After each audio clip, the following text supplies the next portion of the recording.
तरह से लॉकडाउन किया गया शुरुआत में, जिसकी वजह से काफ़ी मजदूरों को दिक्कतें उठानी पड़ी, तो आपके नज़रिए से क्या होना चाहिए था उस समय? देखिए, भारत में पहला मरीज कोविड-19 कोरोना का वो चीन के वुहान से आया और केरल में मिला। लड़का पढ़ रहा था।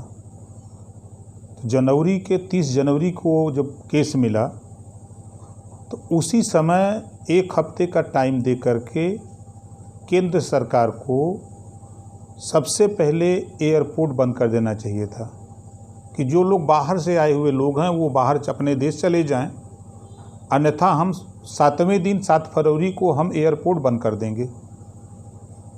लेकिन इन्होंने ऐसा नहीं किया। ये डोनाल्ड ट्रंप के स्वागत में नमस्ते ट्रंप के कार्यक्रम जो अहमदाबाद में इन्होंने रखा, उसको लेकर के ये परेशान थे। मध्य प्रदेश में कांग्रेस की सरकार थी, वहाँ विधायकों को खरीद फरोख्त में परेशान थी। कांग्रेस की सरकार गिरा करके भारतीय जनता पार्टी की सरकार बनाने में परेशान थे। अगर ये लोग सूझबूझ से कदम उठाए होते, पूरे देश में 20 अंतर्राष्ट्रीय एयरपोर्ट हैं, जो पूरे भारत को इन्होंने लॉकडाउन के में झोंका, तो शुरू में ही 20 एयरपोर्ट को लॉकडाउन कर दिए होते, उसी को सील कर दिए होते, तो आज भारत में ये महामारी इतना चरम पे नहीं होती। लेकिन इनकी नीयत गरीबों से मतलब नहीं है, श्रमिकों से मतलब नहीं है, मजदूरों से मतलब नहीं है, इनका मतलब सिर्फ पूंजीपतियों से है। आज आपने देखा कि पूरे भारत को लॉकडाउन में झोंका। 15 जनवरी से लेकर 23 मार्च तक पूरे देश में 78 लाख लोग आए हैं। आरटीआई से खुलासा हुआ, उड्डयन मंत्रालय ने रिपोर्ट दिया है। तो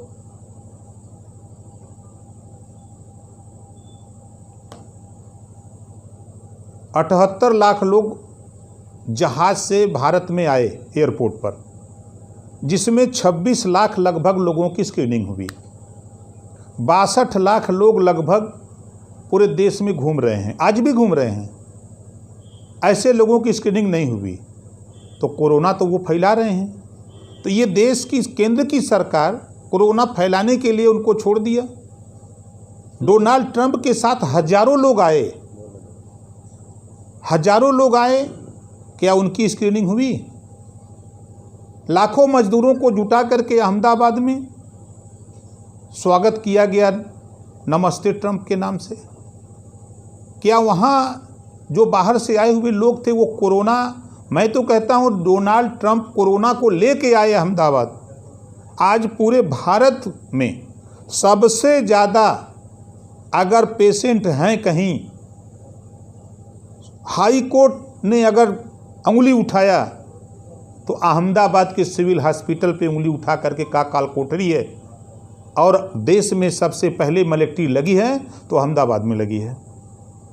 ये साबित करता है कि कोरोना को ये डोनाल्ड ट्रंप ले आए और भारत में दे के चले गए, और जो लोग आए जहाज से लेके आए, ये अमीर लोग लेके आए, उसको भुगत रहा है गरीब। तो कहीं ना कहीं माना जाए कि ये जल्दीबाजी थी गवर्नमेंट की, जो लॉकडाउन देर में किए। देखिए, सरकार अमीरों के चक्कर में पड़ी थी। गरीबों की अगर सुध होती उसको, तो एक हफ्ते का एयरपोर्ट पर 1 फरवरी से 7 फरवरी तक ये अल्टीमेटम दे देते कि जो बाहर से लोग आए हैं वो चले जाओ। 10 दिन का टाइम दे देते कि जो भी भाई भारतीय मजदूर जो अपने अपने प्रदेशों से बाहर काम करने आए हैं वो लोग चले जाओ, नहीं तो हम पूरे भारत को लॉकडाउन में ले आएंगे।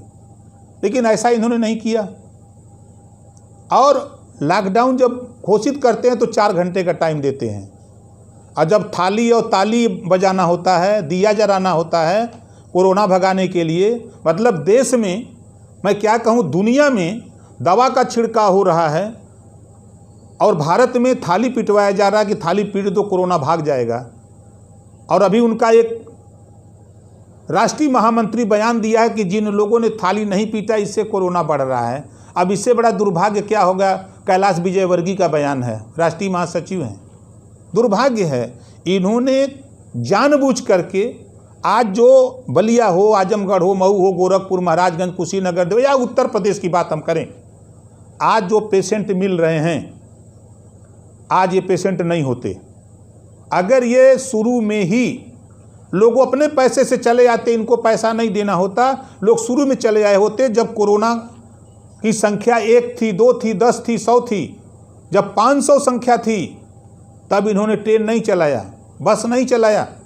जब संख्या 50,000 हो गई तब ये बस और ट्रेन चलाने लगे। तो कहीं ना कहीं सही ढंग से स्कैनिंग नहीं हो पा रही है क्या हम लोगों को? देखिए, सरकार के पास ना तो पीपीई किट है, ना सरकार के पास वेंटिलेटर है, ना सरकार के पास इतने हॉस्पिटल हैं। सरकार के डॉक्टर इस बात को कह रहे हैं, मैं नहीं, एम्स के डॉक्टर 2 दिन हड़ताल पे थे।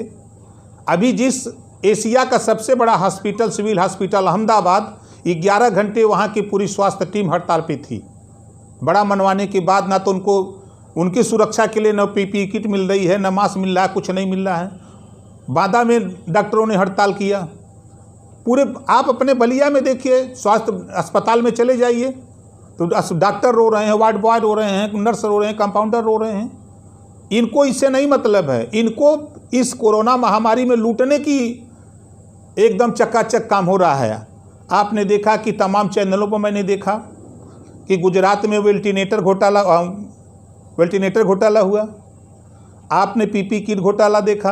अभी हिमाचल प्रदेश के स्वास्थ्य विभाग के डायरेक्टर ने अभी पकड़े गए हैं, वहाँ के भाजपा के प्रदेश अध्यक्ष ने इस्तीफा दे दिया है। अभी उत्तर प्रदेश में स्वास्थ्य मंत्री माननीय जयप्रकाश सिंह जी ने पत्र लिख के मुख्यमंत्री को दिया है कि स्वास्थ्य विभाग में जांच करा लिया जाए, घोटाला हुआ है, ऐसा इन्होंने पत्र लिखा है। तो ये इसमें घोटाला कर रहे हैं, ये पूरा लूट रहे हैं। देश में गरीब मर रहा है, उसके लिए भोजन के लिए पैसा नहीं। तो क्या मानते हैं कि बलिया में भी जांच हो रही है सही ढंग से? नहीं हो रही है। आप बता दो, एक भी यहाँ ऐसा आईसीयू बेड कोई हो, एक भी बेड हो, कोई जांच की कोई प्रयोगशाला बलिया में हो?